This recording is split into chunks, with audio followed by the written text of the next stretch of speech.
online. Welcome to Councillor Harding, Ms Hopmans and Di online.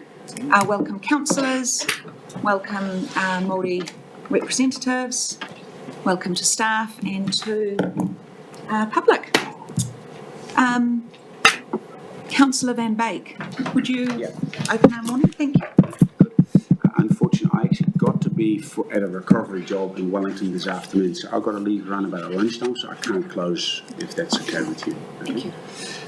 Okay, so important meeting today, and normally when you ask for grace or a blessing, you include what you're actually going to discuss for the day, but our task is so great and we need the wisdom of Solomon to be able to do what we have to do in the task that we have ahead.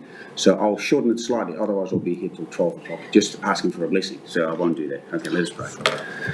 But God and Heavenly Father, we are grateful and thankful that we are gathered here together again, and we ask, Lord, that you grant us wisdom and insight so that we know what your will is for our rohi, our area, our recovery plans, and also, Lord, we pray that you be with those who provide us with insight.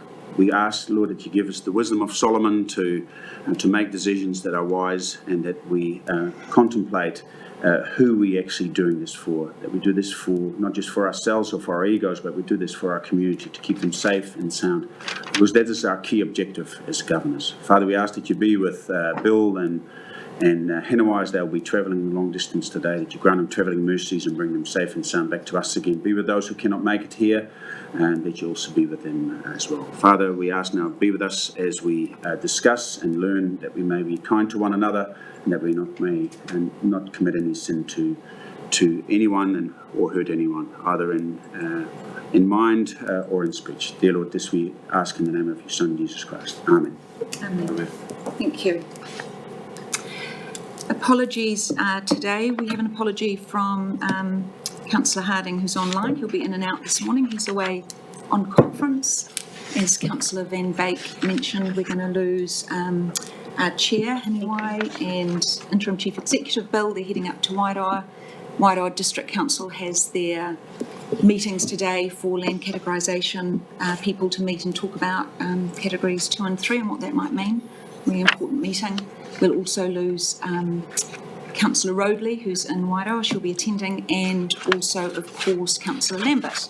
Good morning. Welcome, Councillor Hokianga. Are there any other apologies? Thank you. I'm happy to move that. A seconder. Yep. Thank you, Councillor Ormsby. Housekeeping. Meetings being live streamed. For anyone watching online, you'll see everyone has their computers up.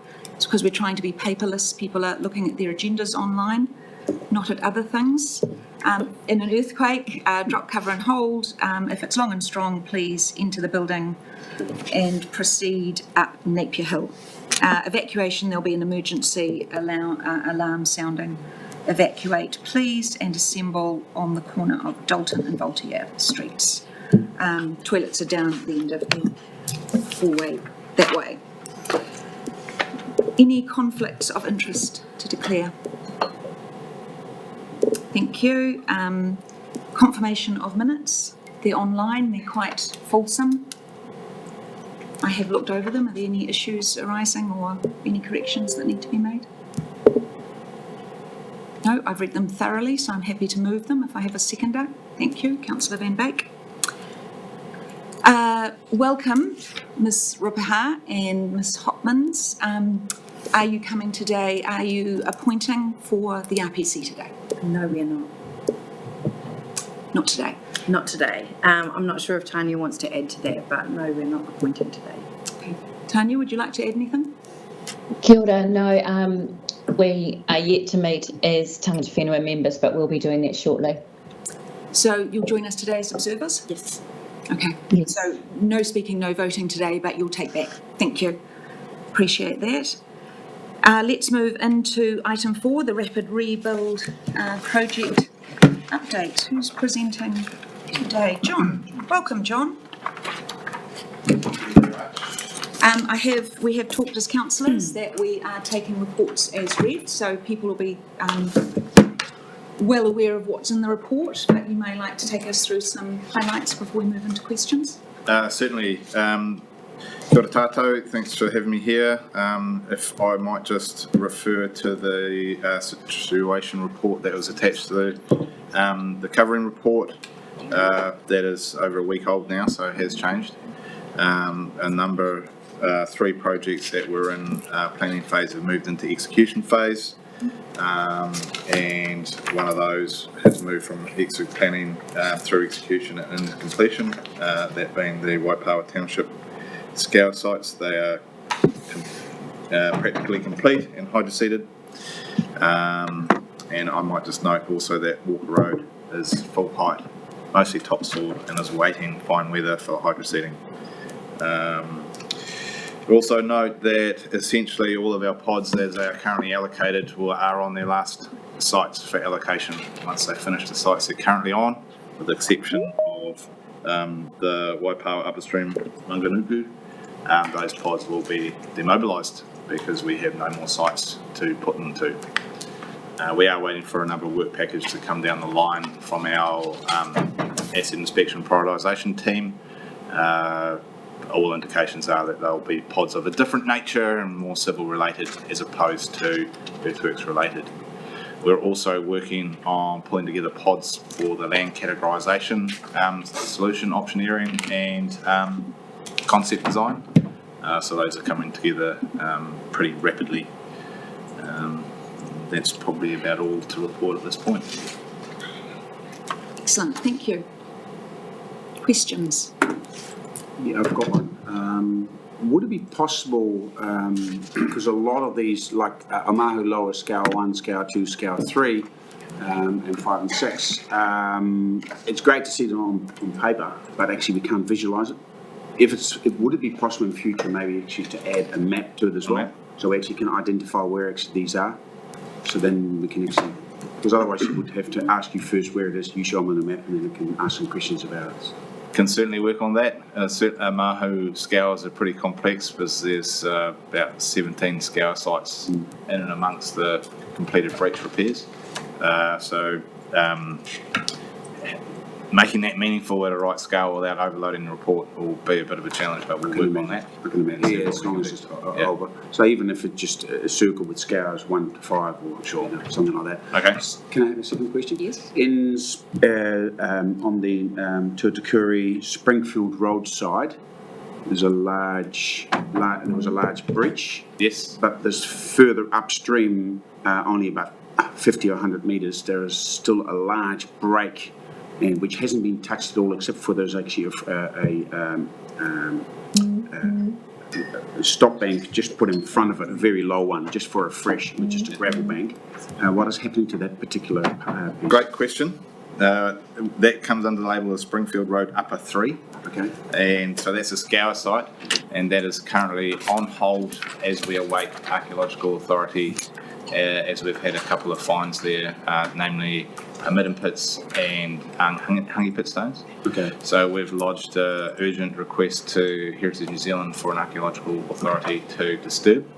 We're working with an archaeologist and with mana whenua with cultural monitors once that work is up and running.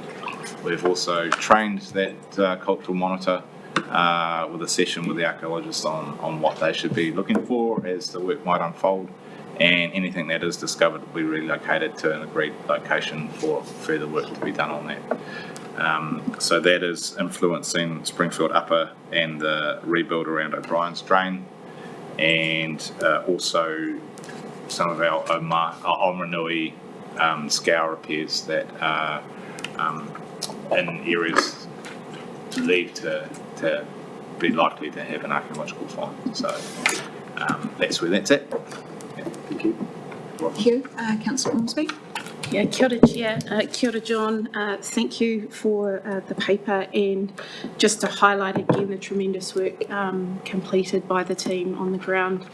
Can you just confirm the possible kilometres of repairs of the breaches, if you can? Oh, actually, I'm remiss. I don't actually have that number in my head. It changes all the time, so I tend not to focus on that number as opposed to what we have ticked off. No worries. We do update our maps. They're actually automatically updated when the situation report is updated. I just don't look at them. So how about I come back to you on that? Sounds great. That's A all couple right. more questions, Yes, Chair. yes. The next is, how are the teams doing? I recall there were 13 odd pods, 160 within those 13 pods. Do we still have that capacity in the repair work? We're probably reduced our numbers now as we've completed sites and not have had another site to allocate to them. I think we got up to probably about 18 or 19 pods at our peak. I haven't counted them, but we're probably down to more around the sort of 13, 14 mark at the moment. And as I mentioned, we'll demobilise as we start to complete sites. Albeit there's a couple on hold. They're allocated to a pod and they're just waiting for that authority to come through. And we're just waiting for some technical advice on some of the essential Hawke's Bay sites, particularly that Manganuku. And last question, thanks. The IRG projects pre-cyclone, we're sitting there, some ready to go, cultural impact assessments ready to kick off. Yes. Could you update us on where the IRG projects are at, given that the tremendous work that needs to still be completed with the scouring? That's a great question. Thank you for that. So Chris and I went to Wellington to present to Kanoa on the 1st of June. Their questions were, given the event and the impacts of the event on those projects, what are our next steps? What might we do to complete the current tranche of funding? Is that complete the work? How does the timing affect that? What enabling works might we include in our current program to enable a future tranche? And what does that look like? So Motio was out to tender. We closed out without awarding given the situation we were in, and really waiting for our technical reviews to land, make any recommendations to what the future of those flood protection schemes sections might be, and that's the same for Oranui. What we did present was that we progress under our current tranche an extension of the Oranui flood protection scheme. So for those that aren't aware, that Oranui Stop Bank finishes upstream of the bridge due to a drainage feature draining the upper catchment. Actually, just before the cyclone, a draft report landed with options to provide protection through the golf course and around and through to the Waiheke Marae. So we suggested that we progress that work with a view to building that under the current tranche of funding. So we've got some internal review to do on that before we can go out to our stakeholders and present those options. There was a lot of enabling work, looking at design and geotech of our next sections off the box, so to speak. And I also recommended some further work on some planning aspects. Hastings District Council District Plan has some rules in there around earthworks that require consent for anything over 200 cubic metres of earthworks in the productive land zone. That productive land zone extends to the middle of the rivers, so includes any work that is already covered by our regional resource management plan and is enabled under Rule 70, still requires a consent from Hastings District Council. So any work that might be controlled by their rules are already controlled by our rules and our good practice. So I recommend that we do work in that space, and we also put up suggested funding for our next tranches of stop bank upgrades. So we're waiting to hear back from them. I've provided a time-costed program to them for their consideration.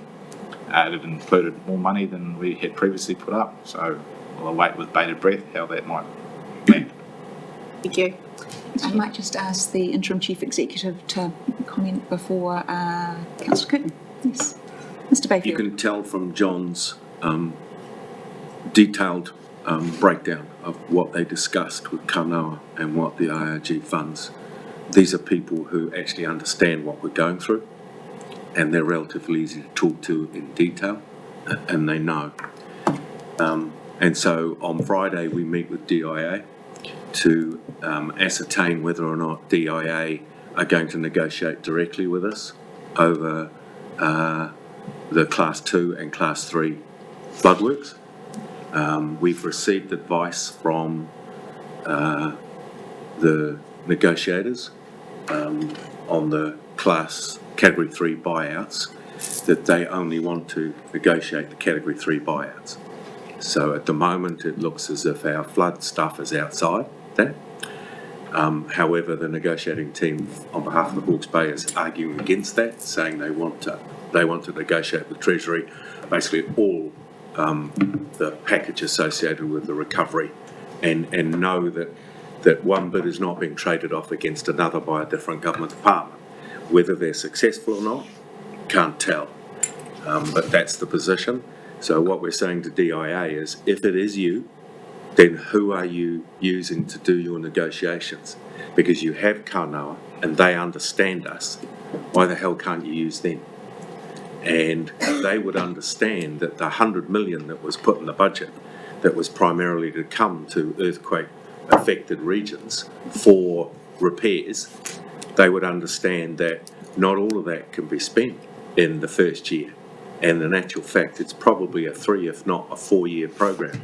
And so rather than kind of give a sum of money and think that's all over, something that Wellington departments are quite good at, right, this would actually be far more fitting and far more work in. So we will know the answer to kind of who we're negotiating with and how that's being managed in the next couple of weeks. What I can say is, and it's interesting to get the feedback, right, and the feedback is that these guys are steps ahead of any other region.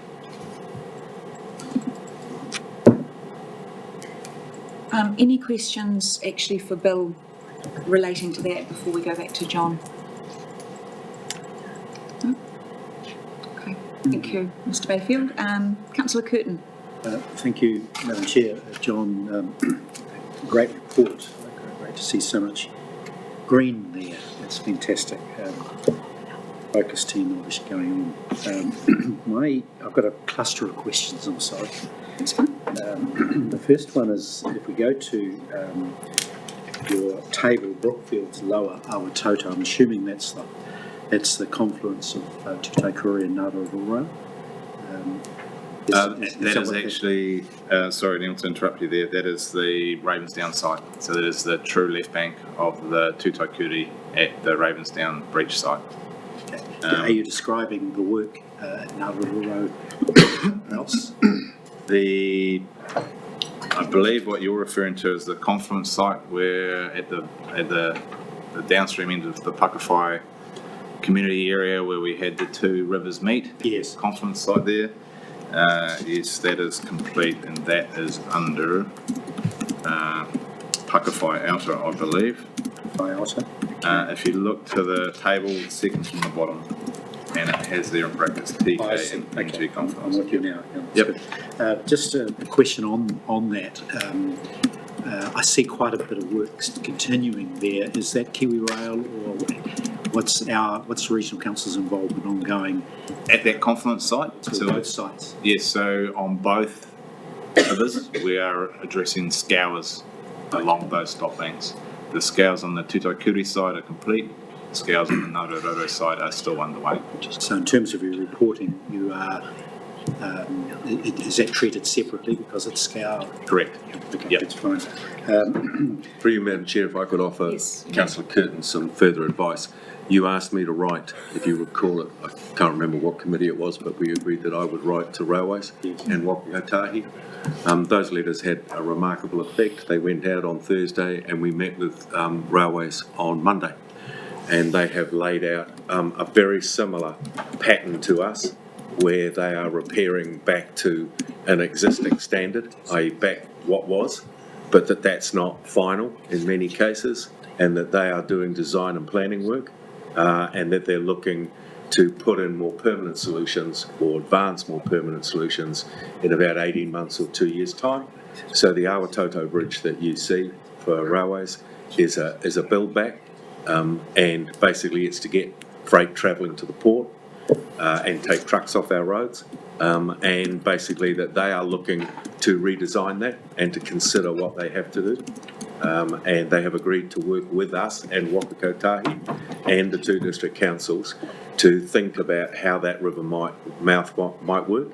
And of course, we will involve tangata whenua in those discussions, because I could imagine the reworking of roads, stop banks, stormwater out of Napier City, etc., will be quite a complicated package. Yes, yeah, thank you. We've also met with Waka Kotahi, and they are about half a step behind, but are also seeking to work with all parties in looking. And it's interesting that our Toto became the trigger and actually raised that there's a lot more bridges, a lot more bits of road, and so it's the opportunity on most of our rivers to look at how to build back better. Right, thank you, that's very useful. Just in terms of going forward, John, I just wanted just a question about the river mouth. Are we looking at creating a bigger opening, or is there planning and thinking around how we exit that water out of there? Thanks for the question, Neil. I'm not familiar with that part of the work. I imagine that'll come out of the technical reviews on whether something different needs to be done there. Okay. Yeah. I just wondered whether we could keep that on the radar in terms of reporting, so we've got clarity around that. I'll feed that back to the team. Here's another question, Madam Chair, yes. On telemetry. When we're looking at your build back, as you've done here, does that include telemetry, or is that a separate project? How does that work? Separate program of work. So, Councillor, I could comment on that because it sits in my area. That is a separate area of work, and the team, I think I mentioned before, have effectively reinstated the network, so it's operational. But they're going through a comprehensive review to look at what cutting-edge design, equipment and communications will look like, and then we will, subject to funding, begin a staged implementation of that. What I can say is that the starting piece that is being given effect immediately is significant upgrades to our two repeater sites. I just wondered whether, just for clarity, whether it's best to keep that on the radar and report that back through this process, or you've got an alternative. I think, Councillor, if I just quickly have a look, it's actually in your papers, the full paperwork, the recovery, the general recovery. Okay. So I'm pretty sure it's embedded in so there. it's better to be But if it's not, I'll make sure it is. Okay, and just finally, Madam Chair. Yes. Mr Bayfield, you referred to discussions with Waka Kotahi. Did those discussions include consideration of remediation or management around bridges in the meantime, in terms of installation of barges to divert coming into the bridges, or is there a notion around that bridge protection? It didn't get down to that level of detail, Councillor. It simply was an agreement that they recognised they needed to reach out and work with us on our various issues and their various issues. It wasn't that specific. They weren't as far advanced as railways in terms of what they were doing. And it probably is, I will then hand over to people who engage with them who are more knowledgeable about individual bridges and what they might be done. They're certainly very aware of flow capacity under their various structures. They're very aware of trash and basically material being caught, and they're very aware of alignment to the rivers. And they're very aware that our stop banks and where our post-build back changes might occur will affect them. So they see, in fact, at Awatoto, they talked about modelling the whole area and seeing how their structures fit with our structures. If you follow me, it's 3 different lots of infrastructure butting up against each other in a natural environment in a quite special area. So tricky. Just finally, I just wonder whether we... You said finally last time. Yeah. Can we keep them to us wet, please? Yeah, just to come back to you because there are a couple others waiting. Can we come back to Oh, just finishing off, I wonder whether Sure. we could put that, where to locate a report back on that. That's essentially. Yes, I'll follow up And on finally, Thank you. Mr. Bayfield, I know that that's a big concern for our community, constantly seeing what looks like lack of interaction around bridges or roads or stop banks. But what I've heard at a couple of meetings now is that it seems that Hastings District Council, Regional Council, Waka Kotahi, the railways, all of us are working very well together, collaboratively, to make sure that we're not making those same mistakes. Is that a fair summary? I think, and most of us are probably actively involved in build back the protection that was there, or the corridor that was there, and are now starting to turn our head to what's build back better look like, what does build back more securely look like, and all realising that our various pieces of infrastructure butt up against each other and influence each other, and so there is a need to coordinate, and that's been, I guess, for me, is to write 2 letters on Thursday and to have received a visit here by Railways on Monday, and then to meet here from Waka Kotahi on Tuesday, indicated, shall we say, the priority of it all. Yes. Yeah. That was my feeling. Yes, thank you. Councillor Williams. Yeah, thank you, Chair. John, reiterate, echo comments made about the Herculean effort that's been applied here. The Omaranui stop bank you referred to extending down to Waiheke, was that part that you met Kamora about, was that part of the project to raise the Hiratonga protection scheme up to 1 in 500? Was that, I guess my question is, what level of service are you shooting at, or were you shooting at, for that part of the upgrade prior to whatever it is that's just happened? Great question, thank you, Councillor.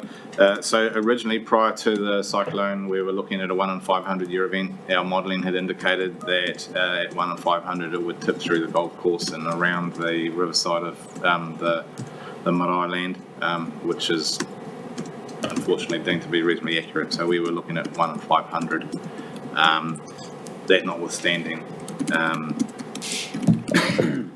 we'll have to, if we're going to 1 in 100 in this round, or whether it's funded by Kanoa to go to 1 in 500, there's still some work to do to determine what level that might be built to, and some of that might be constrained by space. And that's both sides of the river? Single side of the river, true right. True right. True right bank. Yep. Okay. Oh, yeah. That was my first question. The second question, you mentioned in your overview at the beginning some optioneering on a particular part of the work program that you've got now. What was that? I missed what that was specifically relating to. That was relating to the land categorisation work. So we are looking at where 2 Cs may exist, what are the options to move it to 1 for the longer burn items. And the third question is, how did everything hold up over the weekend in terms of the reinstatement work? Was any of that water lapping at the... It stayed dry as far as I'm aware. Most of our rain fell out at sea, thankfully. But it wasn't really expected to wet the stop banks. Thank you.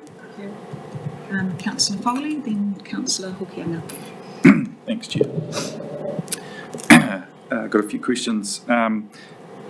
So the stop bank's on hold. I don't know every location there, but some of them there'll be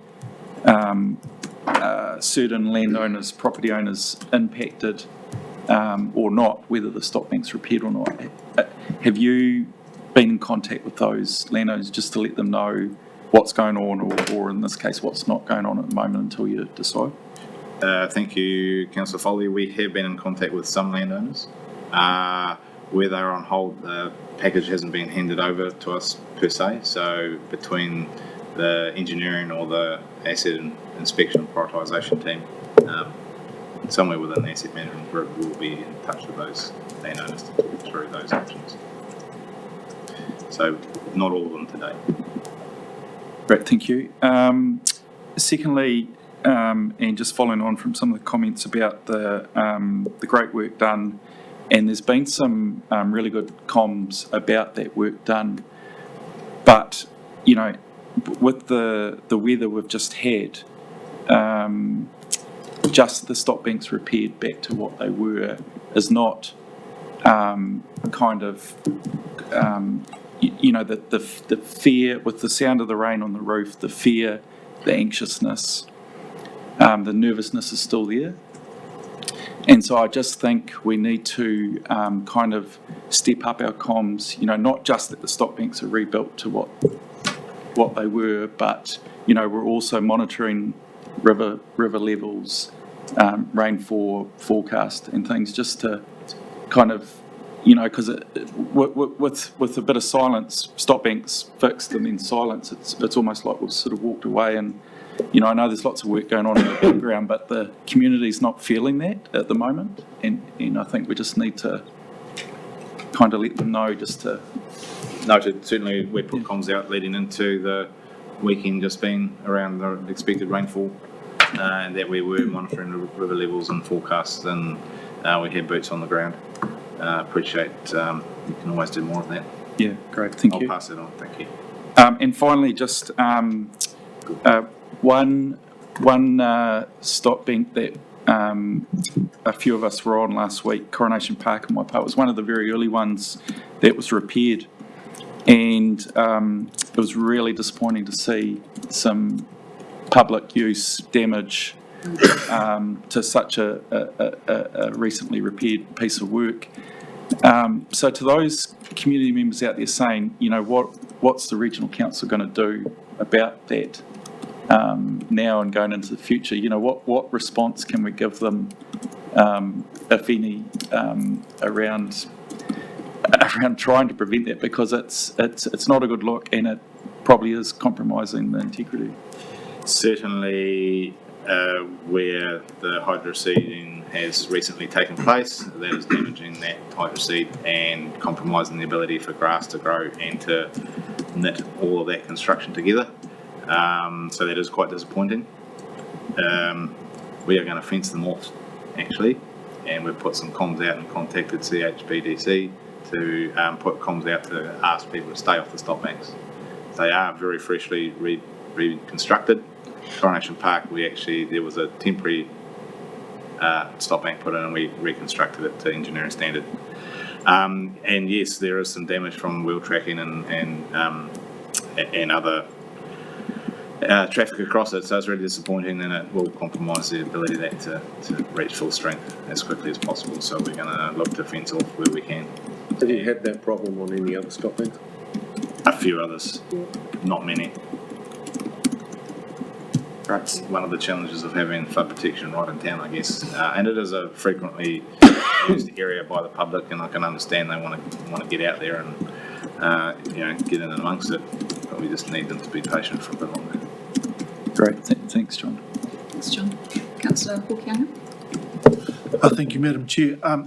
Just some commentary around a question that was posed yesterday at the HDC meeting there, and the update, and that was regarding the mana whenua, tangata whenua, Te Ao Māori perspectives that might be included in the thinking and that build back with the railway bridge there, given that both city, district, regional and waka kotahi, along with the railways, will be in these conversations moving forward. But I guess the question was posed, what type of Te Ao Māori ideologies might be included in those, the considerations of that build back and any works that are going to happen along that way.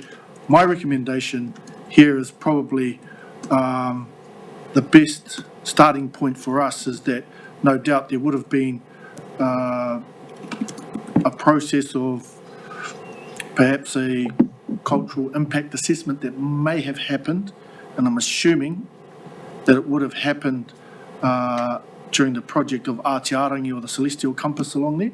So that would be a really good starting point. There may, and it's just so that we're not going to be duplicating any more of that, any unnecessary engagement, and we can certainly take that to the initial engagement around those conversations of tangata whenua, mana whenua stuff, which now brings me back to the question of the Mortial stop bank along there. John, is the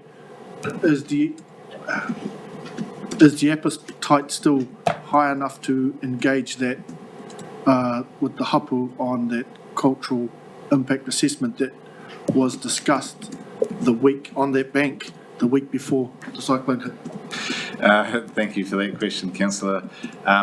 Perhaps I was a little bit remiss in responding to Councillor Ormsby's, Chairman Ormsby's question around where our program's at with IRG. Certainly there is an appetite, and the recommendation to Kanoa was to carry that right on through to consentable stage, including the cultural values assessments. Absolutely very much want to see those through. I think there's value in doing that regardless of where our program ends up with IRG, and that'll add value across the board. So kind of stood back a wee bit and then the dust settled, so to speak, understanding that everyone's kind of tapped out, but very much would like to pick up that conversation. Thank you. Mr Bayfield, did you want to comment on that wider perspective of cross Waka Kotahi railways, etc., and how those views are being incorporated or represented in those conversations? I think we're all, as I said, flat out in the build back. Now it's come up for breath and think about what you might do. I can't imagine that any of those agencies could leave out the mana whenua viewpoint. I will find such discussions, I won't take part in them myself, but I would find them quite fascinating in terms of I would be interested in how much consultation with mana whenua occurred when those first bridges, railway bridges, etc. were built. This is a chance, and recognising that that's a special area, I would imagine all of those organisations will be at pains to make sure that mana whenua are included in those conversations. Thank you. Councillor McIntosh. Brief summary comment, Chair. Look, I think it's important for us to note here and in our comms that this is a rapid rebuild program, which is happening rapidly. Great. But there are longer term solutions that we're looking at, and the railway bridge is a great example of that, really necessary to get it up and running quickly. But they too are looking at a longer term solution. So for public, it's important that they understand that they don't look at the railway bridge and think, oh, they're just doing what was there. This is rapid rebuild, and we have longer term rebuild pending. Yes, thank you. Point taken. Just before we move these recommendations, Mr Bayfield, I know you're leaving, and it's a little bit off topic, but you gave an update yesterday on Parongaho and some of the Category 2 properties there, and I just thought, I know there's a lot of interest in that, and before we lose you, if you might give that update here as well, please. It wasn't, I will touch on Parongaho, but it was much more the difficulty that the 4 district councils and ourselves are seeing at the moment with the 2P category, where the 2P category, remember C is divided into 2C, community solution. That's pretty much over to him and he's good at it. 2A, unknown, and we're reducing those as quickly as we can. They'll either drop down to 2 or they'll go up to 3. We saw that in Dartmoor, where a small slither of Dartmoor went up into 3. But the 2P is a kind of a new category in that it says that there is a risk to this house, or this house might have even been affected by floodwaters, but there is no obvious community solution, so therefore it's up to an individual to fix their house. And that sounds quite simple, and you can understand that there is a real desire, and has been amongst the government and local government, for people to take responsibility for their houses, whether it be from coastal erosion or tsunamis or floods or earthquakes, to make sure that their properties are appropriate. But here we have now a 2P right in our face, and we have found 2P very difficult to apply, in that many of the houses that are 2P are quite scattered because they're not in a tight community, or even if they are in a community, it's a very small community and there is no obvious community structure to protect them. And then that brings you straight up to, are they in a position to shall we say, address the threats to their own properties? And what we've discovered is that in many of the communities, they're not, or they don't see themselves as that.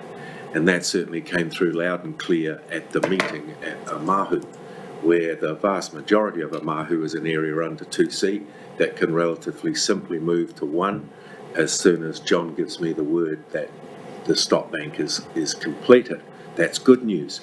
But there's also a chunk of 2P at Omahu who are seriously wondering how the hell they can ever do what is necessary to their houses on an individual basis, how that will be funded, how that will be guided, what advice they will receive. And that's unclear in the land categorisation. And so the district councils and ourselves are looking to delay some of those 2P property areas and work together with the district council and ourselves, thinking about what the solutions for those communities might be, how we might assist them and support them. And one of those, not only Omahu with Port Hastings, but one of those is very definitely Porongahau, where it's a scattered set of houses, about a dozen affected, Kaumātua flats, and it's a 2P. But how do those people address their individual properties? And what Central Hawke's Bay sought was a delay in decision making so that we and them could work out a solution, which I thought was an excellent idea. And Hastings District Council has asked the same for Omahu. And I would imagine a lot of the 2Ps, they'll just be paused while we work out, shall we say, how we can help. So Porongahau is in the 2P category, that's, yeah. So we're working closely, in summary, what I've been hearing through some of your updates in other places is we're working very closely with the district councils to protect and work with our communities the best way we can before these things are closed into boxes, to give our communities the best opportunities. Is that how we're linking with those different This is a government categorisation, and you're quite right, you described it as boxes. It is boxes. But when you put people in boxes, you suddenly realise that some of those people don't fit. Yes, thank you. Or put it this way, it isn't easy. It's easy. There are other parts where I have to say, and Porongahau is an example of this, where it's interesting that TPK are getting stuck in there and actually doing some really good work. So how, again, does the District Council, Central Hawke's Bay and ourselves join up with TPK? Make sure we're not duplicating, but we're making it easy. Fascinating down there. It's also indicative, and Porongahau is a good example. There would be at least 4 places in Esk, Tangoio, Brissington, and Porongahau, and there's one other, 5, where people are offering land for subdivision for people to move to. And that's really clever. But how do we, as the District Council and the Regional Council, that we're together in this, how do we facilitate that so it happens in 1 week, not a year like normal subdivision applications take place? So the whole business of us, dare I say it, making things fit an emergency like this rather than our rules is going to continue to challenge us, and I really hope that the District Council staff and our own staff can rise to that and recognise there's times when you ignore the rules. And that's what we heard at the meeting at Hastings District Council yesterday. So I just want to, for those of you that weren't there, just really acknowledge how closely the councils are working together to do exactly that and try to not let bureaucracy get in the way of what will be really sensible decisions for our community. So we really thank you for that. Councillor Williams? I was just going to move, we received the paper and did wish to speak to it briefly. I'm sorry? Oh, no, and I did wish to speak to it briefly. Do we have a seconder? Thank you. Councillor Van Beek? Yes. Councillor Williams. Thank you. Look, the point I wish to make, in addition to the staging, this is just the immediate phase, is I guess my concern about the negotiation position with government, and if I could just touch on that, reflecting on this point about delay, the Category 2 holding pen. It was very apparent to me at the meeting last night in the Esk Valley that this 2 category is raising some issues for people in it. They're in sort of no man's land to the point where, you know, we had one person at the meeting saying, look, why don't you just get on and build my stop bank in the Esk? We're using the 100 million. What's the problem? When can I rebuild, please? And I really don't think people understand some of the complexities around that position. That the 100 million is shared across the different regions, that it's going to be co-funding. It's not, whatever we get, we have to match for whatever's built. There's optioneering to go. There's a lot of time ahead of us before some of those 2C solutions are available, and the 2As are even more difficult. People are asking, well, who's going to pay for the 2Ps? One gentleman put his hand up and said, look, maybe I should be better off from just going into 3 and get the buyout. But what's really worrying me around all of this, and thank goodness we've got Chris Finnis and KC on the job, because in addition to the wisdom of Solomon, if I could borrow on a Greek god, he's going to need the strength of Hercules, because there's enough, from what I can see here, literally to bankrupt local government in Hawke's Bay if we're not careful. We can't handle 50% of these buyouts and the rebuild costs, and not only build back, but then deal with what we'd hope to leverage off our independent review for longer term resilience in this region. And I'm very concerned about it, and I just do hope that we can collectively as local authorities for our communities go incredibly hard on government. This is a very poor precedent for managed retreat. If too much of that falls on our balance sheet, it's simply not going to work. The Future of Local Government Review has already highlighted the need for local government on BAU to get $1 billion a year back, just to keep going, keep the pressure off our ratepayers. So all God's strength to the Chris and negotiating team. Our communities need that support, realistic support from government, and fast. Thank you. Thank you, Councillor Williams. It was my fault that we went a little bit off track of the paper, but we do have a full government update as well later in the day that we can dig a little bit more into some of those too. But yes. While Bill was here and he had raised it, you. I did want to reflect back on what I heard last night and some of the thoughts in that context. Yes, thank you. Wish to speak? No, I only want to make a comment. Is actually one of the landowners in the new 3 contacted me and said to get a call from the interim chief executive meant the world to him. It's communication, we care. That's what he wanted to relay back to me, and he'll speak to anyone about that he got that phone call, and no doubt the others did as well. So thank you very much from us. Thank you. Thank you. Okay, we have a recommendation. Mover, seconder. All those in favour? Aye. Aye. Any against? Thank you. Good luck in Wairoa. Chair. Be more than like. To both of you, and safe travels on the road. Thank you. We are moving to item 5, which is our Silt and Waste Recovery Task Force, and Darren is here.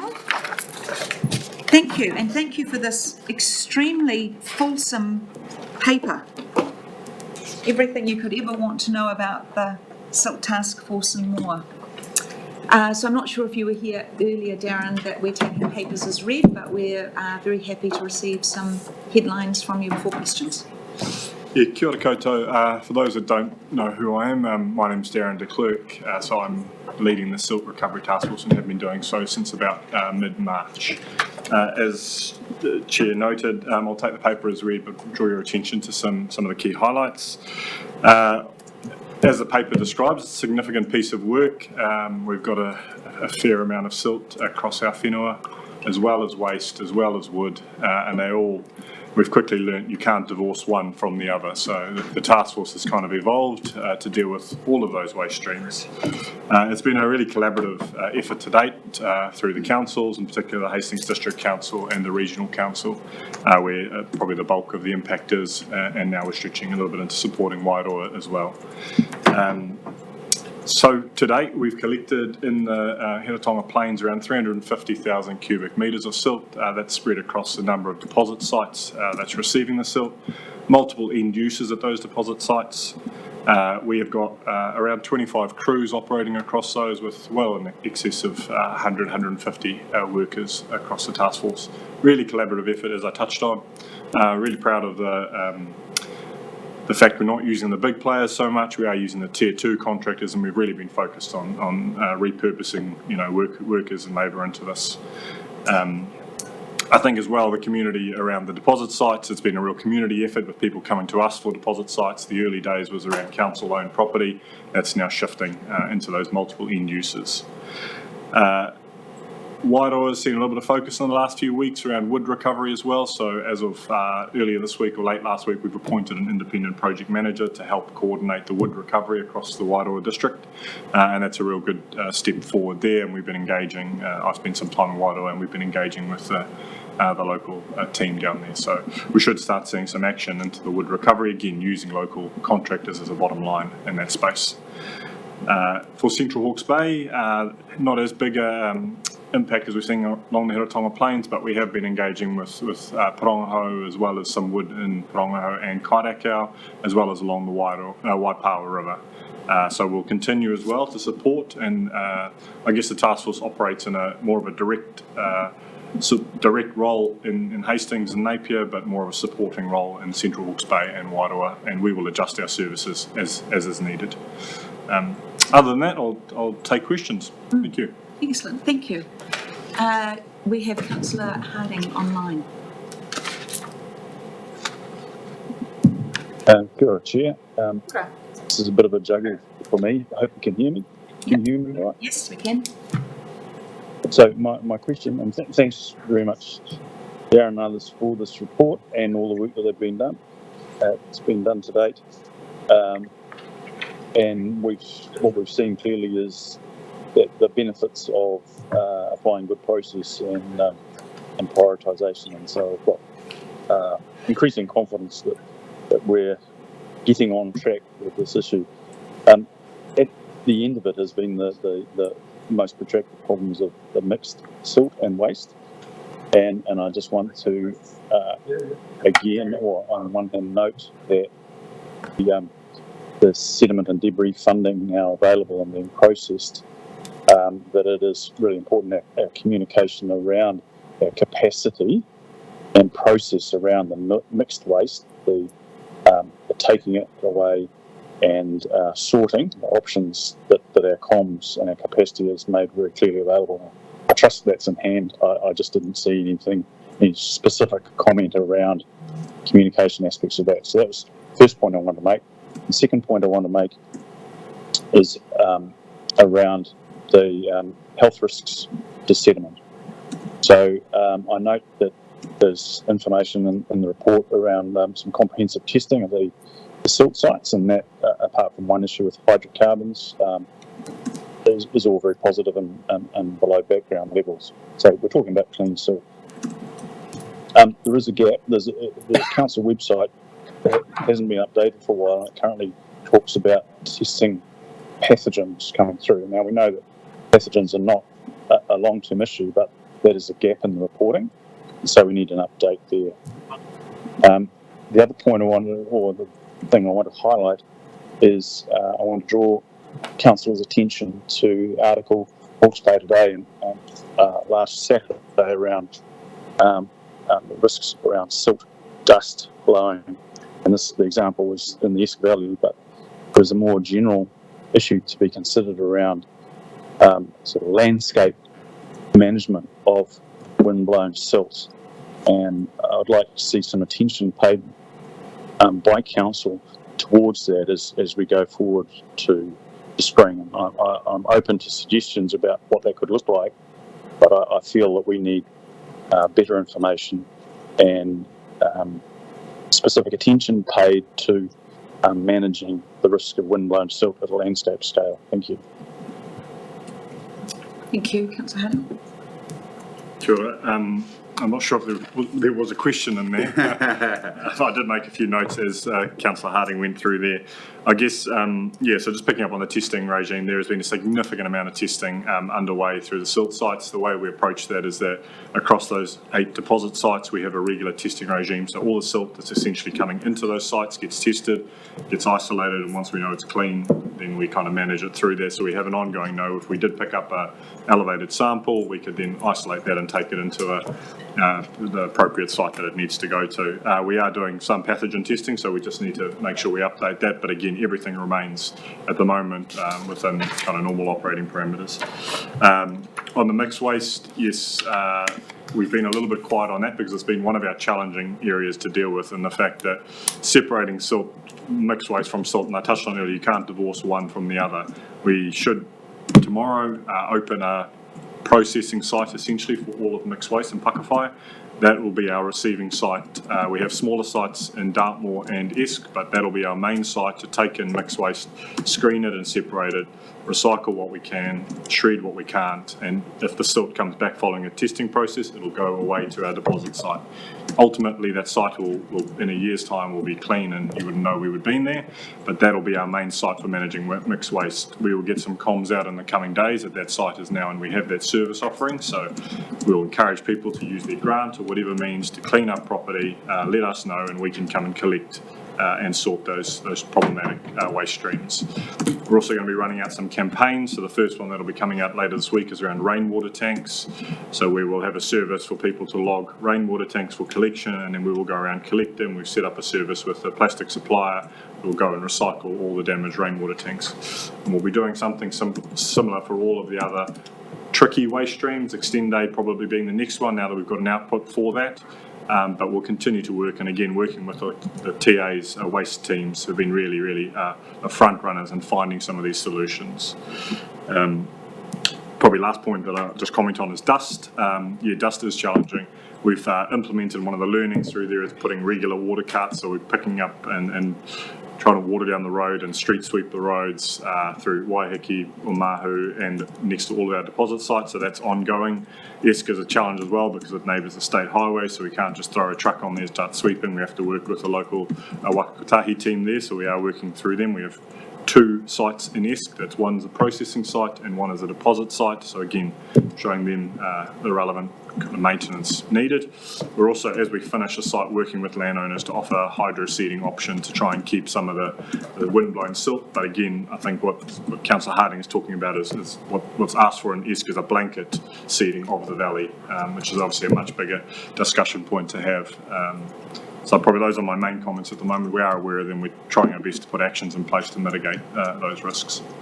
So, Darren, in the sites where we're putting the silt, once we've collected it, are we seeding that? Correct, yes. So all of it. Omaranui's got a site that's just wrapped up. We'll shortly be hydro seeding that as a final kind of level. So that's a good example. Excellent, thank you. Mr. Eden. So just a question on next steps on point 74 and around Ahu Whenua Trust and Māori Trust, just what the point of engagement is. I've talked to TPK. Obviously, there's been a reference back to yourselves. And for those trusts that are making contacts and those maraes, and I'll give example, if we look at Motu Marae, that's got silt at the marae. They've got to repair the, because obviously they've scraped all the silt and they'd often piled it. But where's the point of contact for them and some of our Ahu Whenua trusts that have farms and orchards and that? How do they? I don't know what the process is or who to contact or refer them to. Yeah, kia ora, thank you.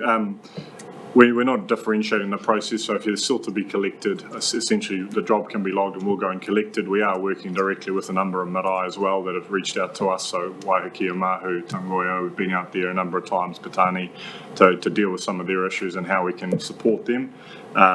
There is, I understand, the fund that is coming out shortly for Māori land block we understand through TPK or Regional Council may have a role in that. That'll be as well an option. We don't again know the parameters that'll work in. Potentially one of the council staff might be able to shed a little bit more light in that space, but we aren't differentiating essentially. So if you need support to collect silt and make it go away, then reach out and we'll come and help. Awesome, thank you. Councillor McIntosh. A couple of questions on page 13.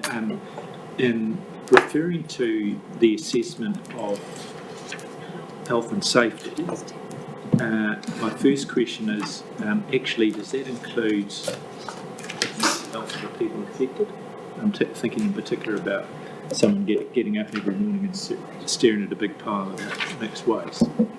And my second question was, do you foresee a situation where you get 2/3 of the way through the process and the money's done, and so the last third cabs off the rank get no assistance in that case? Yeah, great questions. I guess we'll touch on your first one, which is around the wellbeing of our community. And that's a real front of mind for our team that are working on there, and they are at the front line, knocking on people's doors, trying to problem solve how we essentially get some form of normality back. So we are working closely again with the wellbeing teams and the relevant council. So if we are identifying someone as needing further support, we'll either take someone out from one of those community navigators, connectors, wellbeing teams. We are, and to be honest, we're getting numerous per week of people that are at their wits' end, really. So how do we identify and help with them? How do I prioritise as well that they don't go to the back of the queue or they don't wait longer than they need to? ESC is a really good example. So I spend every fortnight, I spend at least half a day in ESC with key community members around strategising how we clear. In particular, the focus is debris and waste. And they're not actually that worried about silt. It can be re-levelled potentially, but actually the waste, and just so that they don't have to continue to look at it when they visit, or drive through there. So again, clearing up is a real focus there. Prioritising as well, so that we make sure the money goes the distance and goes and affects the main affected parties. The commercial grant obviously is open at the moment, so that'll see some support for businesses that have been impacted. That is going through a prioritisation process as well, with DIA be pretty clear that those who are worst affected should be prioritised over those that are less affected. We've tried to make a staging process so we don't run out of money and we don't have those that may have been applied towards the end of the opening missing out because we've expended the money or issued it before then. So that's an active thing that we are working through. The funding that we have, the 70.6 million, is with DIS through to June 2024. At this stage, we're not really forecasting past December because we're mindful that we are using a fair, burning through the money pretty quickly at this rate. Of the $400 odd jobs that we have in the system, we estimate that again we'll get through them by about December. We are seeing a slowdown in the number of jobs that are being logged with us to collect, but we also expect when people start cleaning up their property using the commercial grant, that might ramp up again as more silt or waste is ready to be collected. So it's balancing, I guess, that fine bit. We've also allocated many budgets, I guess, in amongst that as well. So what we'll spend on wood versus waste versus the different councils as well. So we've been pretty actively engaging with what does Wairoa need to work through their silt collection, what does St Hawke's Bay, what does Napier, to try and, I guess, mitigate the risk of us running out and people being left behind. Thank you, Councillor Van Beek. Thank you very much for that answer, and that actually leads into a question I had, and just to confirm that, just to give landowners comfort, knowing that as long as they continue to stockpile silt at a site indicated by you guys, that you will continue to pick it up, because they're hearing now about commercial grants and so forth. Oh, when is the money going to run out? Get in there really quick and try to get it all stockpiled before it all finishes. So that's one question. The other one is there is a pilot going on regarding the cost of mixed waste, Springfield Road. Is that will we actually have vision on that pilot at some stage of what actually the cost is of that? Third question, mixed waste, what is it? And it needs to be quite clear, and I think that's where Councillor McIntosh possibly will have another question, some comments around that. And the last one, it's a related question regarding a comment that you made, extend day solution. What is the extend day solution? That'd be really great. Thank you. Start with extend day while it's fresh in my mind. So the extend day solution that we're looking at, we've been doing a trial with Future Post, which can take the extend day and melt it down essentially and turn it into some plastic fence posts. So we've sent a whole bunch of extend day down there for a trial, and it looks to date it's been positive. So the idea is we will continue again campaign, pick up as much extend day as we can, hoping that there's nothing that's overly, by contaminated I don't mean it's contaminated as in it's elevated, it's just contaminated with silt and other product that potentially can't go through their machines. But to date it's been really promising, so that's what the solution looks like. And that's a really good one, because that's such a harebrainer, that one. I mean, it's such a difficult one. It's very difficult, yeah. Stockpile, yes, providing the piles continue to be an accessible location. Our commitment is that our current delivery model to collect piles of silt continues. We pushed pretty hard with DIA when we went through the negotiation phase that we wanted to continue that service delivery model because we saw the risk if we stopped that and made people truck it themselves to our deposit sites where we're going to have a hell of a lot of fly tipping or other bad behaviours, because again, why would you spend your money on that when you're obviously spending so much trying to clean your property up? The commercial grant, obviously the focus of that is inside property to clean your property up so that you can put it in an accessible location for us.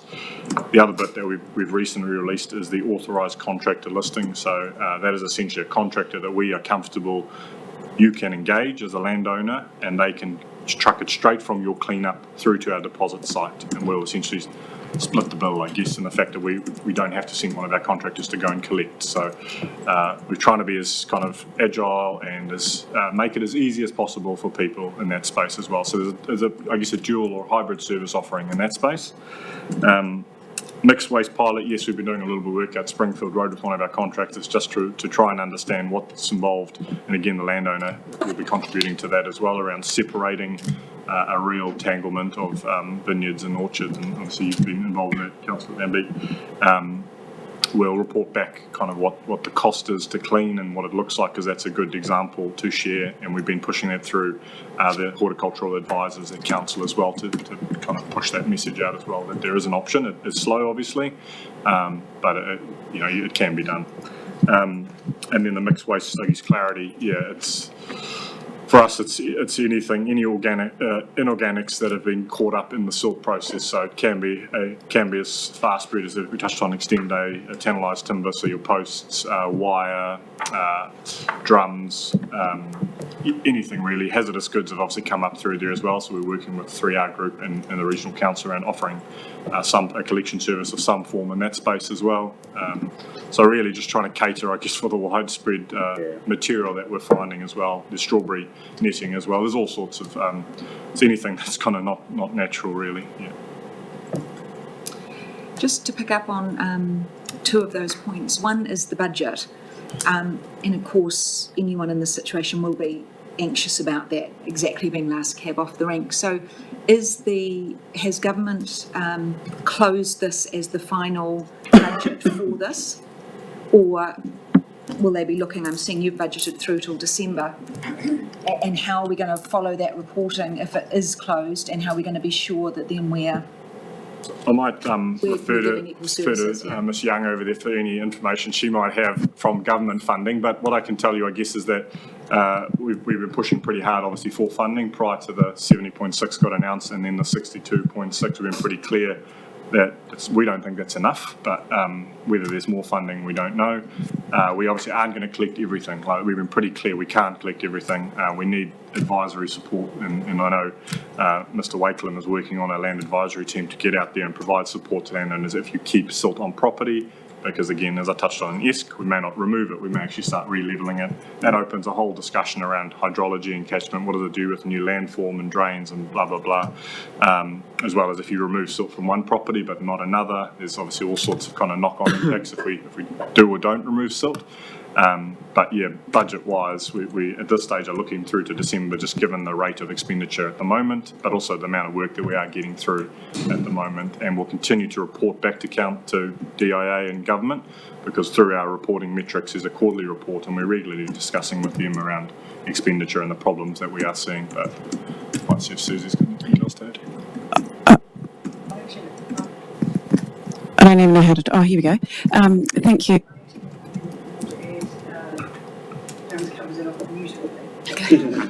Never say never on funding. I don't know. It sounds like with the ramping up and the coordination that's happening, probably at our next meeting, which I think is about 6 weeks away, you'll have a better idea of how that's looking then for December, and then at that point there's another conversation around what may be happening in some of those other spaces.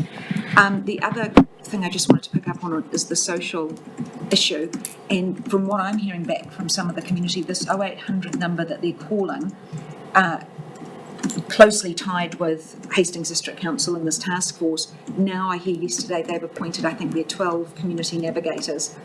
It sounded to me like these things were all working well together. So if someone called in with Silt and there was a lot of pressure and they had some other issues, that through that 0800 number they will then also be connected out to the navigators. Is that right? Is that system working quite organically in that way? Yeah, I believe so. I mean, there's always room for improvement. I think the 0800 is not just for Silt. It's an 0800 number that I think push 2 is for Silt, but there's other options, obviously, that you can go through with that. Yeah, absolutely, we're working pretty closely, and I think that's the collaborative approach that I've got direct line into the councils, and so do some of the team here. So we are escalating and flagging items. There's obviously people from other councils that are working in the task force as well, so there's a real collaborative effort.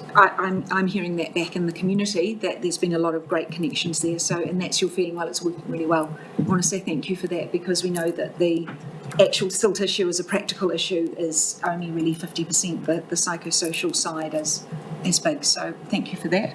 Councillor Curtin, you did, yes. Thanks, Madam Chair. Darren, great report, thank you, and I really appreciate the format. It's really, really straightforward. I think, Susie, you might be able to answer this question. It's in regard to the money, and I'm looking at the table on page 27. It says spend to date, task force and HDC only. Just for clarity, when I read this, I'm reading task force as the entire deliverable, including the local authority and commercial sector allocations. Is that the correct way to look at it? So that spend to date is predominantly the residential and local government clearance that has been led through the task force. The commercial silt clearing is not part of that. So the allocation of funding and spend is not part of that 35. So I've incorrectly read it. That task force doesn't refer to both tranches of funding. Is that correct? I mean, I could probably just explain to you what, because I put that table together, so it probably makes sense. So the task force to date was Central Hawke's Bay, Hastings and the Regional Council. Napier obviously are doing their own thing, in particular in the urban area, and Awatoto. What we've done through the task force is allocated them a budget to continue to operate their services. Similar thing with Wairoa, so that's where I touched on, we're either directly doing the work or we're supporting. So we're more of a supporting arm for Wairoa and Napier, but we are doing the work in the CHB, Hastings and the rural Hawke's Bay area. So that's what that budget essentially is trying to show you there, of the 8.7 million that is for the task force, so Hastings, rural and Central Hawke's Bay. That doesn't include the expenditure from Napier and Wairoa. Together we think by the end of June it's about 20 million that's been expended across all of it, of the 70 odd million. The commercial grant, which is the 62.6 million, isn't reflected in here what we've paid out yet, because we're not at that kind of, we haven't progressed far enough with that yet. Just for, Madam Chair, for clarity in the next report, I wonder whether you could just have that detail, so we're clear on what tranche we're looking at in terms of the central, the authority stuff versus the other. And just a question on cost to date, the end of May. Do you have a forecast for June? Yes, I think. Look, I just looked at it this morning. I think we'll probably be close to about 12 million for the task force by the end of June. For June, or up to the end of June. So the 8.7 increased to about 12. And as I touched on with Wairoa and Napier, which is the budget they've given us at their cost that they've incurred to date for the work that they've done through the local authority agreement, the regional council have reimbursed them for the cost that they've incurred to date, as well as we've agreed an allocated budget for them to continue to operate their service model through to June 2024. That is made up in our budgeting terms. I think still 21 million roughly to the end of June across everybody, but about 11 to 12 million for the task force. Can we, have we got the money in hand? We've got the money? We certainly do. Councillor Hokianga? Kia ora, thanks for the report. It's I'm thankful to hear that some work around the working with marae has been logged and that there's some ongoing engagement. I guess for the sake of our tangata whenua, mana whenua reps here in this committee, we're always somewhat nervous knowing that we're awaiting some announcements from central government about how they're going to respond to multiple ownership land. So it's nice to hear that there is still some work that's happening. We heard from our interim CE yesterday that it wouldn't be a good look seeing two separate processes happening at the same time, yet one is moving so much faster than the other.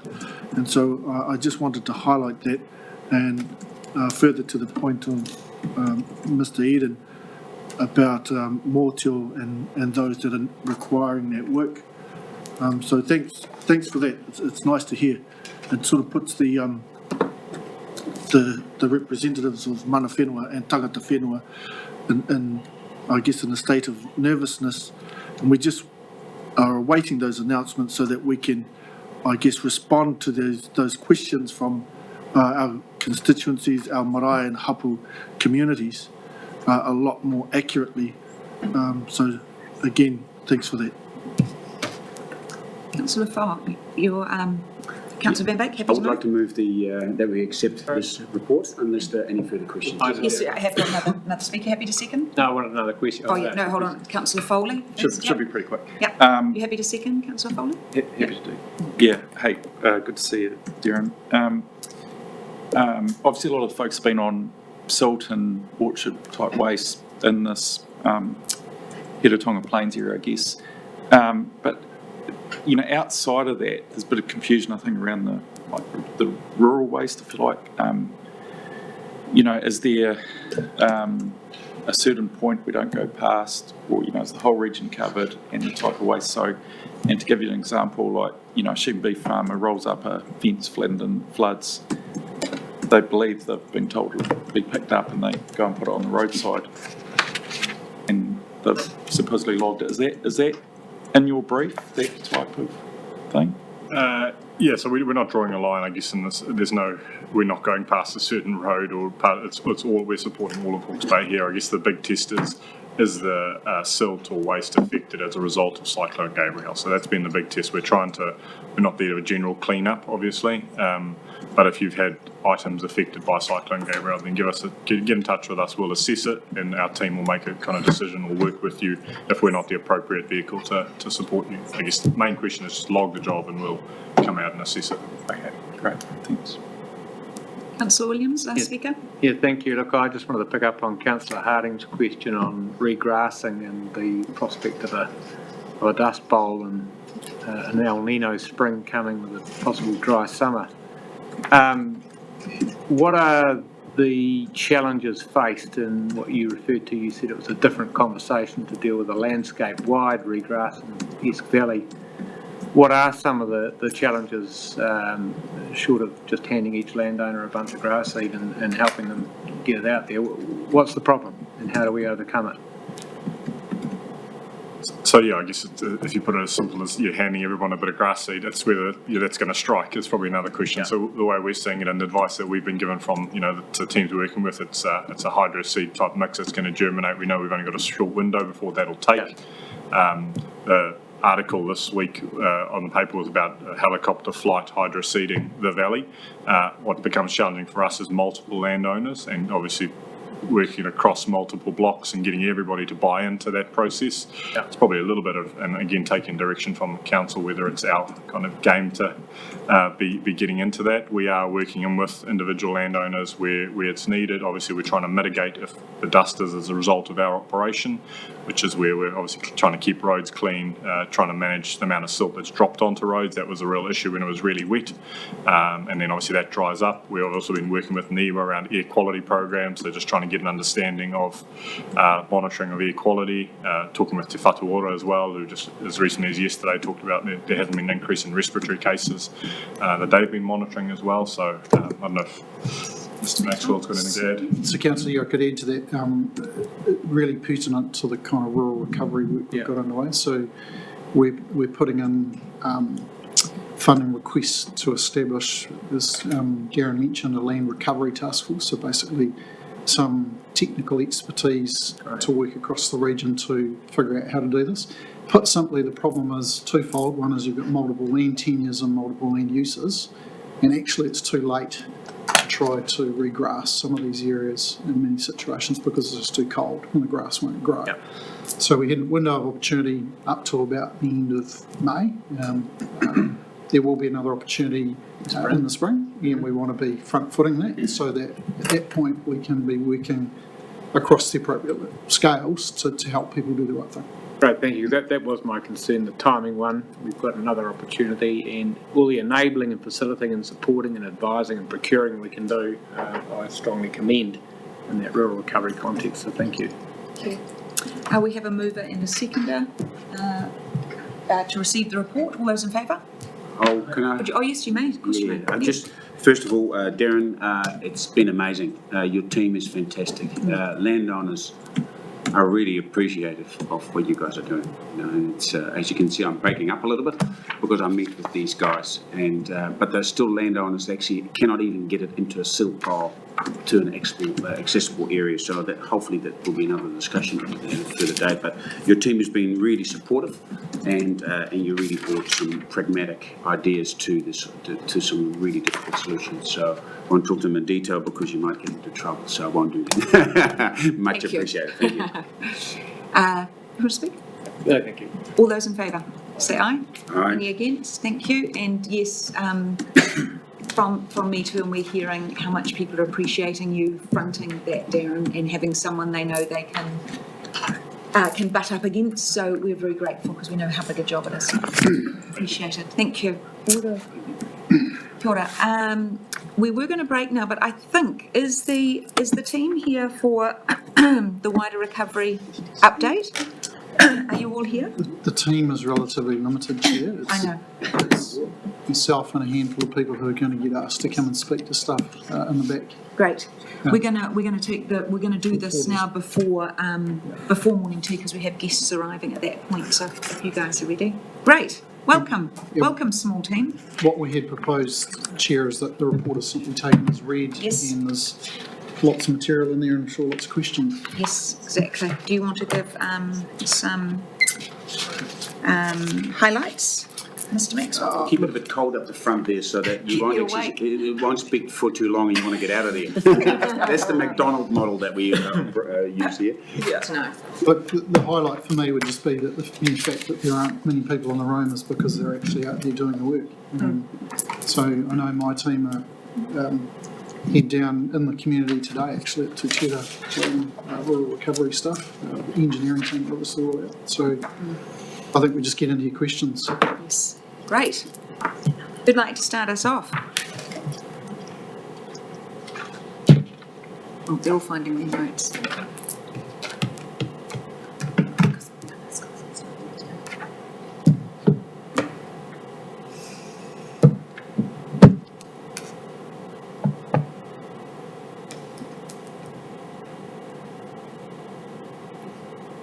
Well, I've got a question. If it Yes, would Councillor start Williams, things thank you. off. I was interested to read in the press release this morning and in item 8, you touched on it before, Ian, about these rural recovery teams to look at land use recovery, planning and planting, farmer experiences. Just, it sounds fantastic. Again, I'm not only grateful but commend that initiative. Can you just tell us a little bit more about that, what's involved? In terms of the land recovery task force?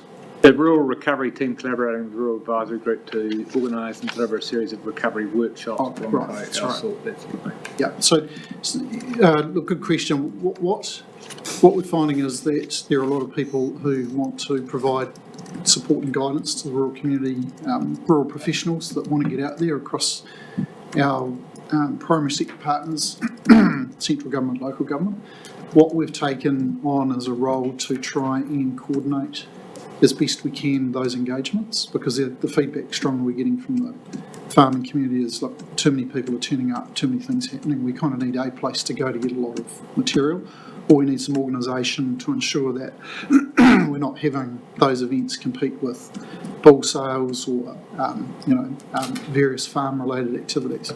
So the team have tried to tailor engagement opportunities with what are the questions that are being asked now around how do I deal with the issues in front of me today, relevant to the catchment and its community. So taking a steer from the community, bringing the right material and right information to them. So focusing on some of the obvious and traditional things like, do I try and regrass my slips now? When do I put my poles in? How do I put poles in? How do I get poles? Through to more detailed agronomic advice about stock welfare, water supplies, those sorts of things.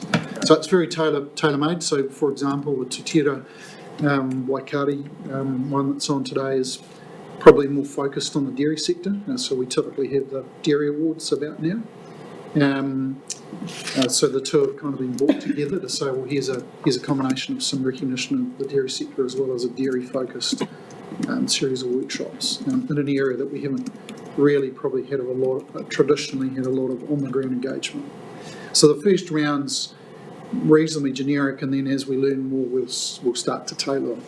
And I would point out that we've had some really good engagement through Councillor Rodley, who's no longer on the call, with the Wairā Community Development Trust to have them help get us into those rural communities and bring the relevant or the right material into those communities. So a really strong partnership with existing entities rather than trying to reinvent the wheel. It's working really well.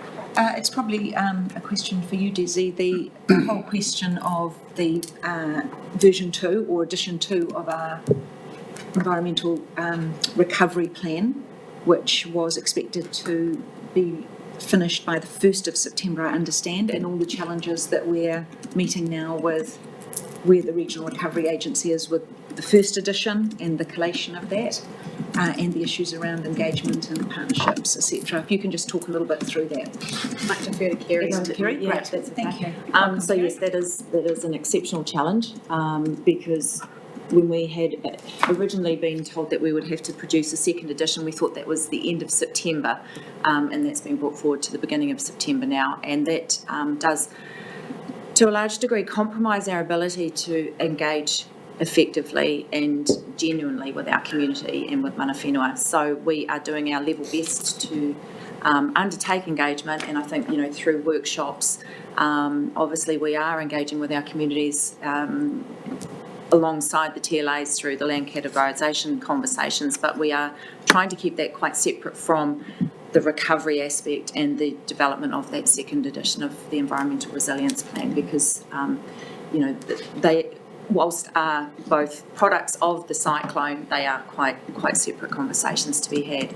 I know our Māori Partnerships team are working really hard to engage with Tai Whenua and PSGEs in this space as well. And I suppose the key question, which I brought to the Regional Planning Committee as well, is how do the PSGEs and Tai Whenua actually want to be involved in this process, and whether it's being part of our second edition Environmental Resilience Plan, or whether they're still wanting to forge ahead and develop their own locality plans or second edition locality plans. So it's just multiple conversations being held at this stage as to how best to work around this within a ridiculously tight time frame. We have suggested to the Regional Recovery Agency that the 1st of September is difficult, and I know the TLAs are having similar conversations, so whether or not that date gets pushed out, we don't know. But at this stage, we are aiming towards the 1st of September. Would you expect we'll be workshopping that if this next recovery committee meeting is probably going to be early August? Would we be expecting to be workshopping or connecting before then around that? I would like to think that we can bring something back to this committee in August that has given us a bit of breathing space by having that committee date pushed out from July to August now. What we essentially see this next edition being is the reconciliation of what we know. So obviously we had set out in the first edition a bunch of projects and tasks that we wanted. We also had undertaken requests for funding. And what we need to understand in this next edition is what funding have we received, what grants have we been able to tap into, what works can we actually plan with the funding that we know we have, and what are the gaps, I suppose, from what we had originally set out to do. So we know that we did ask for over 800 million in budget, and I think we've got around 100. So, we have to understand what that means in reality. What can we do? What can we deliver? Thank you. Mr. Eden. Yeah, no, I suppose I'll just share in regards to the timeframes and those locality plans and actually and where the bundles for mana whenua sit, because obviously for some of our marae in Ahuriri, then they're in Heretaunga, and then where's the best representation that's going to initiate those locality plans and how they've been formulated, because, these questions around the formulation of the plan and how it's delivered out into your community. So I suppose share those same thoughts with yourselves as in relation to how is that going to unroll into an operational plan for those affected communities, because that's been some of the questions around the locality plans. How effective are they going to be for our Māori communities and our marae? So I suppose that's a theme, and I suppose that's been signalled to government. I know we've had conversations and that's what we've signalled, how's those locality plans going to support Māori in that area. So I just from operational perspective, there appears to be some challenges there. Yes, definitely. Jen? Yes, Madam Chair. The bringing it forward a month, that's a recovery agency edit, does it? That's come from... Correct. Well, yes. Those timeframes are not set by us. They've been provided to us, to the TLAs, to PSGEs, to whomever is producing a locality plan and an environmental resilience plan that's been set by the recovery agency. Well, my point about that, Chair, is this. That recovery agency reports to the Matariki group, right? And I think this needs to be taken up for the sake of a month to get this right, with all of the need for engagement, to get the funding bids right, to align it all up. It's so important. That needs to go upstairs to the governing reference group, I think, to tell the recovery agency no. That's the way I see it. If they need an extra month, or you need an extra month, this isn't in statute. This is not December 2024 or something. This is up for us. It's supposed to be a locally led thing. I think that needs to go upstairs. So I know Louise was in conversation with Regional Recovery Agency around that. Would you be suggesting the committee itself, you'd like the committee itself to feedback to Matariki directly? I'll be happy for this committee to recommend that Matariki discuss those timeframes with the agency, because if this is a political decision that needs to be made by the governors, then so be it. Right, we can follow up with that after the meeting. Yeah.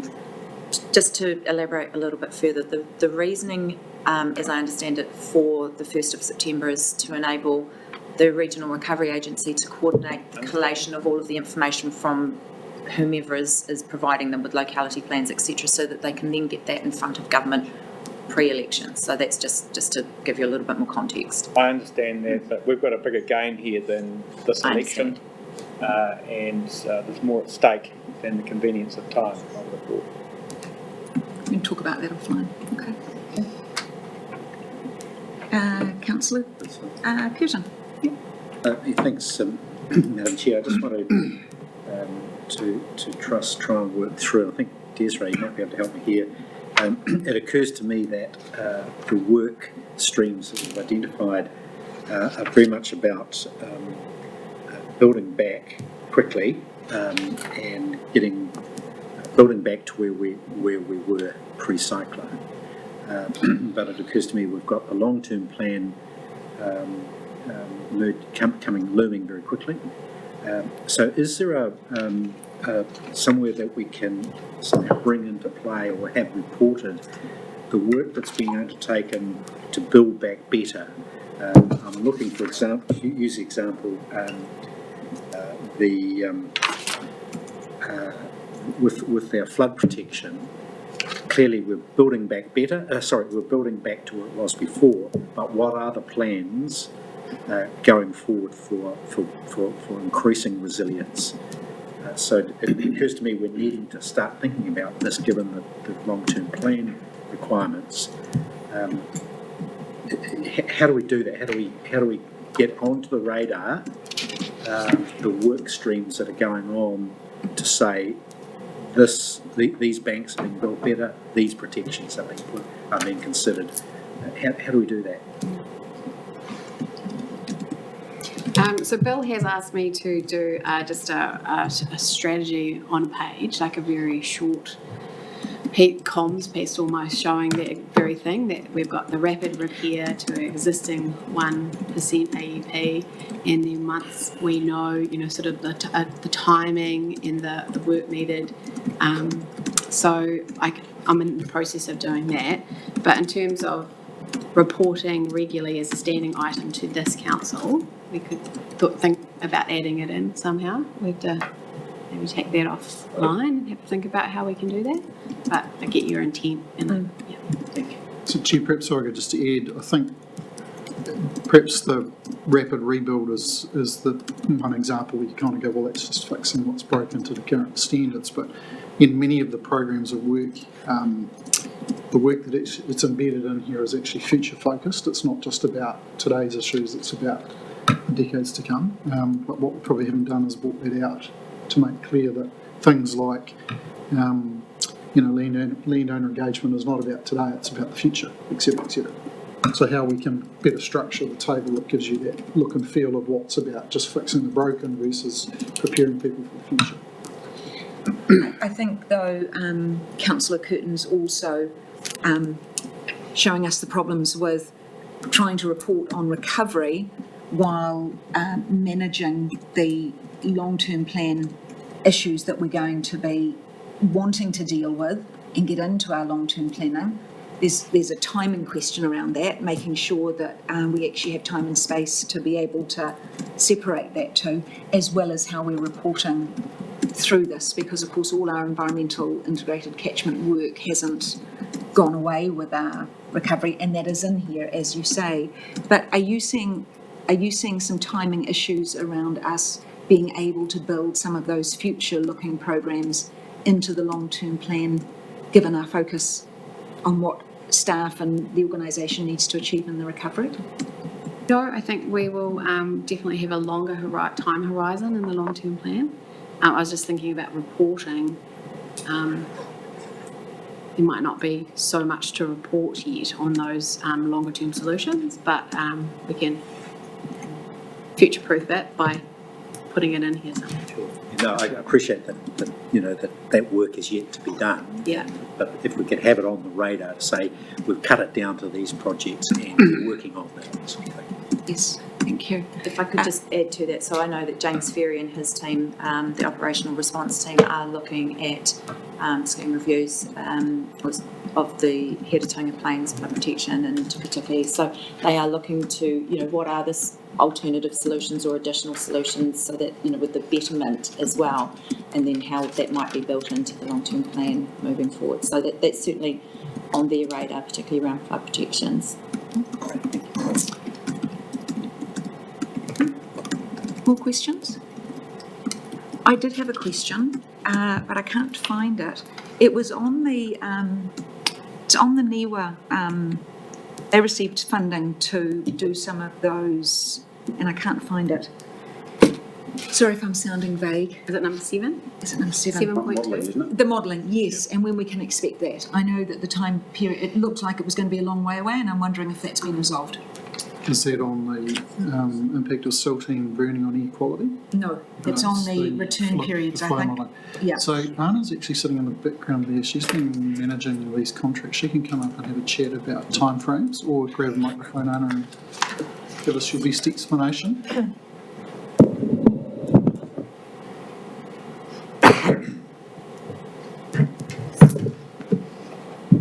Welcome, Anna. Thank you.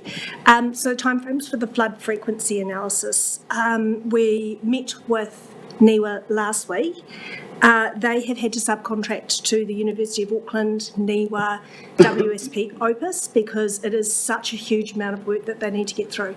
So this isn't going to be a matter of weeks, it will be a matter of months. They are looking at using the TopNet, which is a New Zealand-wide model, to get some form of flood frequency analysis initially, but they will further refine that later. One of the largest issues is you actually have to back calculate the discharges from water that would have been in the river systems had breaches not occurred or had it not followed a different pathway. So there is a huge amount of work to do doing that, looking at how much capacity was taken up by woody debris, silt, etc. So all of that volume in the river channels would not have just been water. So we are hoping to get some big picture or broad scale figures out probably within the next month or two, and then they'll be further refined over time, about the next 6 to 8 months. I've got a question on it. Yeah. Just in relation, so NIWA's coming up here, they're sending out these survey ship to check silt deposits out in the bay and around Pānia there. Is that correct? That's correct. So that is actually part of an MPI-funded project. The Ikateri came up shortly after the cyclone to look at some of the hard substrate to see if they'd been buried under silt. Where the reporting for that is actually waiting until this second part of the project has been completed. So we've got some preliminary data that says actually some of those areas are looking still reasonably hard, which is probably just based on the current hydrodynamics that keep them clean, keep the silt off them, have worked in that case as well. The second stage of that project is for Hawke's Bay and Tairāwhiti, and it is the Kaharoa vessel, and that has come up to do multi-beaming, some video transects. They've done some monitoring of Te Angiangi Marine Reserve, and they're also looking at some compound stable isotope analysis that tracks sediment in the bay to a particular river catchment as well. So they were up on the 1st of June, and that was a 20-day voyage, so they should be heading back to Wellington as we speak. And I suppose we haven't got into question there in regards to customary practice and the kaitiakitanga on the moana with Bowler when it come through. There's huge deposits of silt that changed Pānia, and divers commented on that in relation to that deposit of that silt. I'm just wondering about the effects on the reef itself, or the current effects due to the cyclone. Then obviously with the dredging at the port and the deposit of silt, obviously potentially that may be an issue long term with just the sedimentation or silt deposits in that area, in that location. There will definitely be, probably in the next 1 to 5 years, some real understanding of the scale of what this has meant. Certainly anecdotally from fishermen, there's been a large reduction in catch in the areas that they're able to actually fish in. In terms of specific ecosystems, then the first start is looking at it through that broad scale like the Ikateri did with the multi-beam, and saying, okay, well, what has changed in that habitat? What was hard substrate that's now soft? But then you've got the added turbidity, or the light, the ability of light to get down into the water column, that's going to affect that for a long time to come as those sediments come out of the river network over time. I'm very happy to move the recommendation. We received the report. Thank you. Councillor Van Beek, would you like to add anything else? All those in favour, please say aye. Aye. Any against? Thank you. Carried. We're going to break now for about 20 or 30 minutes before our presentations, but just checking back with the committee, we've used quite a different structure in the reporting this time, and checking back how you feel about that as a style for going forward. It felt like it worked a lot better this morning than the first committee meeting. Yeah. Less rushed, Chair, yeah. Less rushed, less information, a lot of information, but the ability to talk about things that matter. Are you quite happy with that as a style? Okay. Thank you very much to staff, and we'll see you all after morning tea. Thank you. Chair, when are we reconvening? It's 20 past 11. Have we done item 7? That was 200K to Um, put a remedial. that was meant to be Under after. our straw bale. Okay, we're not breaking. We're going to do this one, we were meant to do that after morning tea. No, because we were going to stop that, okay. We just have 10 minutes. Yes, I'm calling us back. Don't, I'm reconvening, I'm sorry. Item 7, we're going to actually work through item 7 before morning tea, because we do have a bit of time. Apologies, everyone. Thank you. Wider recovery update. We'll be slightly shortened, but we'll do what we need to do on it. Okay, item 7, wider recovery update. Solid. Yes. I've been contacted. Oh, that's on about 100. Thank you. Dizzy, is this Yeah, your, sure. is Yeah. your report? Yeah, sorry, this is the report that I thought I was doing last, so that's why I was sitting. We're going to go on with this, sorry. We're going to go on with this paper before morning tea now. We've changed our At mind. least we had the right report. Yes. Yes. So this is a regular standing item, which is an opportunity to brief you on central government announcements. So this one focuses on land categorisation and orders in council.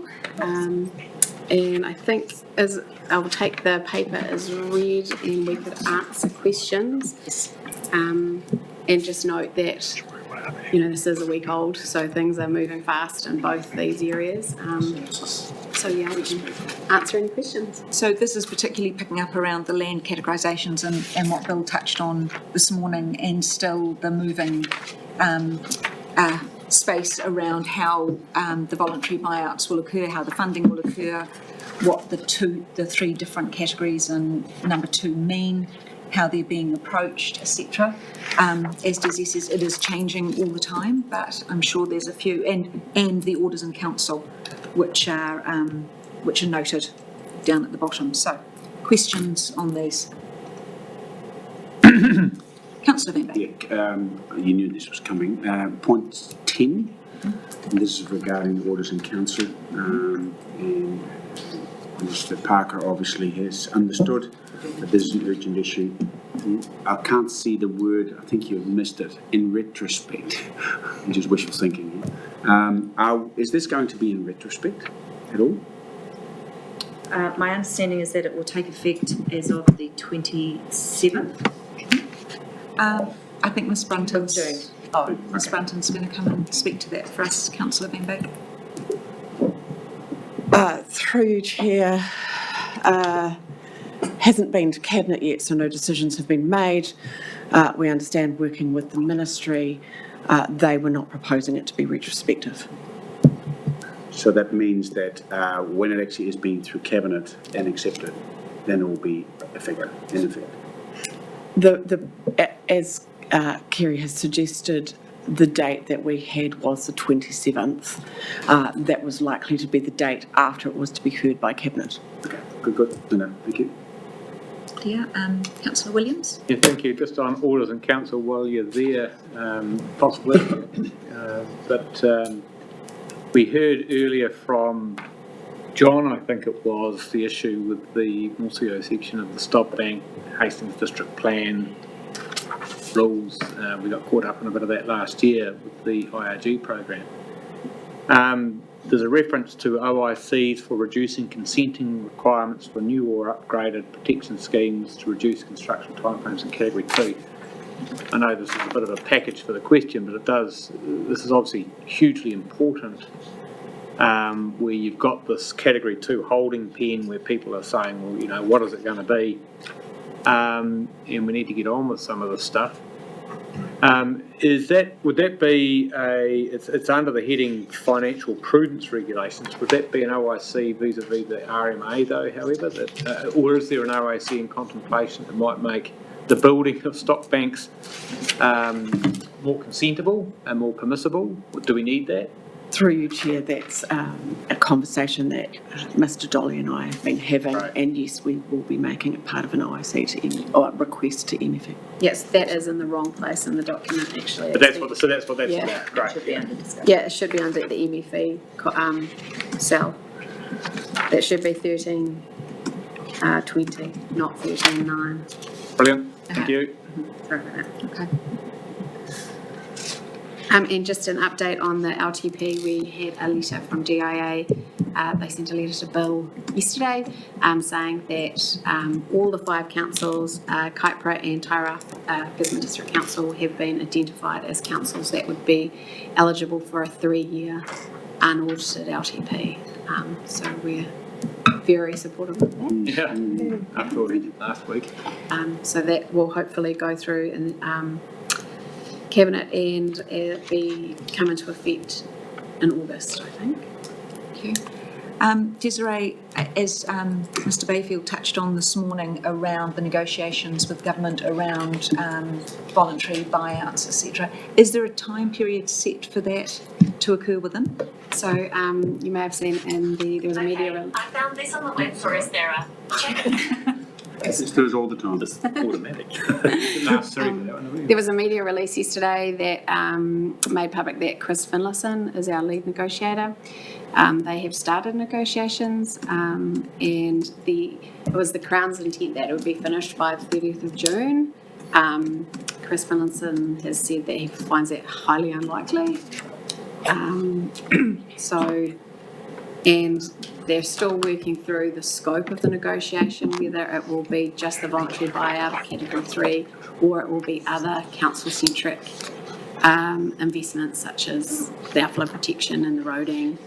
So it's still very early days and being negotiated. Thank you. Mr Eden. Yeah, I've just got a question.